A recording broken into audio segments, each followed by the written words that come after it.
Hi friends, welcome to my channel Pravalika vlogs. నేనైతే ఈరోజు కాలీఫ్లవర్తో టమాటా కర్రీ చేస్తున్నానండి. ఒకసారి అయితే ఇలా ట్రై చేయండి, చాలా బాగుంటుంది. సింపుల్ అండ్ ఈజీగా కూడా చేసుకోవచ్చు. ఇంకా దీన్ని అయితే టమాటాలు వేసి కూడా వండుకోవచ్చు. నెక్స్ట్ పప్పు కూడా పోసి వండుకుంటారు చాలామంది. ఇంకా నేనైతే ముందుగా అయితే కాలీఫ్లవర్ని కట్ చేసి అయితే పక్కన పెట్టేసుకున్నాను. అందులో అయితే చిన్న చిన్న పురుగులు ఉంటాయి, మనకు ఎక్కువ కనిపించవు. అందుకని ఒక బౌల్లో వాటర్ పోసేసి కట్ చేసిన ఈ కాలీఫ్లవర్ ముక్కలు వేసేసి స్టవ్ పైన పెట్టేసి కొంచెం పసుపు ఉప్పు అయితే వేసేసుకొని ఒక 4 to 5 minutes అట్లా వాటర్ని అయితే హీట్ అయ్యేదాకా ఉంచుకోండి. అలా చేయడం వలన అందులో ఉన్న పురుగులు అనేటివి చనిపోతాయి అన్నమాట. దాదాపు కాలీఫ్లవర్లలో పురుగులు వస్తూ ఉంటాయి. డైరెక్ట్గా అలా మాత్రం కర్రీ వండుకోవద్దు. నెక్స్ట్ ఇవి చేసుకున్న తర్వాత ముక్కలు అయితే తీసి పక్కన పెట్టేసుకోండి. నెక్స్ట్ కర్రీ కోసం అయితే ఒక బాండి పెట్టేసుకొని అలా 3 tablespoon ఆయిల్ అయితే వేసేసుకోండి. ఇంకా ఆయిల్ హీట్ అయిన తర్వాత జీలకర్ర ఆవాలు అయితే వేసేసుకోవడమే.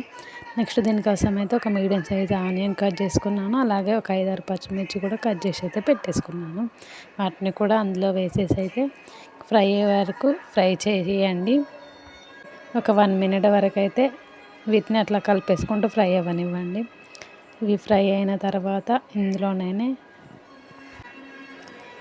కాలీఫ్లవర్ కర్రీ అయితే మా బావకి ఎక్కువగా ఇష్టం ఉండదు. అందుకని నేనైతే ఎక్కువగా వండను. ఎప్పుడో ఒకసారి అలా వండినా కూడా ఇంకా నేను ఒక్కదాన్నే తినాలి. అందుకని అయితే తక్కువగా వండుతా. నెక్స్ట్ ఇవి ఫ్రై అయిన తర్వాత ఒక 1/2 స్పూన్ అయితే అల్లం వేసేసి పచ్చివాసన పోయేంత వరకు అయితే దాన్ని ఫ్రై అవ్వనివ్వండి. అల్లం కూడా ఫ్రై అయిన తర్వాత ఒక 1/2 స్పూన్ పసుపు అయితే వేసుకోండి. మనం కాలీఫ్లవర్ వాటర్లో వేసినప్పుడు కొంచెం పసుపు వేసినాం కదా, అందుకని కొంచెం తక్కువగా వేసుకోండి. లేకపోతే పసుపు ఫ్లేవర్ అనేది ఎక్కువగా వస్తుంది. నెక్స్ట్ అవి అన్నీ ఫ్రై అయిన తర్వాత మనం పక్కన పెట్టేసుకున్న ముక్కలు ఉన్నాయి కదా, ఆ కాలీఫ్లవర్ ముక్కలు అయితే ఇందులో వేసేసుకొని మంచిగా మిక్స్ అయ్యేటట్టు మాత్రం కలిపేసుకోండి. తర్వాత ఆయిల్లో మగ్గనివ్వండి. ఒక 2-3 నిమిషాలు అయితే అలా మగ్గనివ్వండి.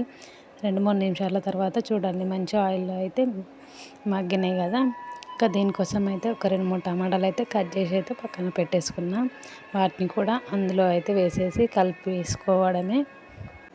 ఇంకా ఈ టమాటాలు కూడా ఇలా వేసేసి మంచిగా కలిపేసుకొని ఒక 4-5 నిమిషాలు అయితే మగ్గనివ్వండి. చూడండి 4-5 నిమిషాల తర్వాత టమాటా కూడా మంచిగా మగ్గిపోయింది కదా. ఇంకా ఇప్పుడు సరిపడా సాల్ట్ అయితే వేసేసుకోవడమే. సాల్ట్ వేసేసి అంతా మంచిగా మిక్స్ చేసుకొని ఇంకా అంతే అండి, రెడీ అయిపోతుంది. చాలా సింపుల్గా ఉంది కదా అండి. ఒకసారి అయితే ఇలా ట్రై చేయండి. నేనైతే ఎక్కువ టమాటా వేసి వండుతా, ఎప్పుడు కూడా పప్పు పోసి అయితే వండలేదు. ఈ వీడియో కనుక మీకు నచ్చినట్లయితే ప్లీజ్ లైక్ అండ్ సబ్స్క్రైబ్ చేయండి. గంట సింబల్ని అయితే కొట్టండి. బాయ్.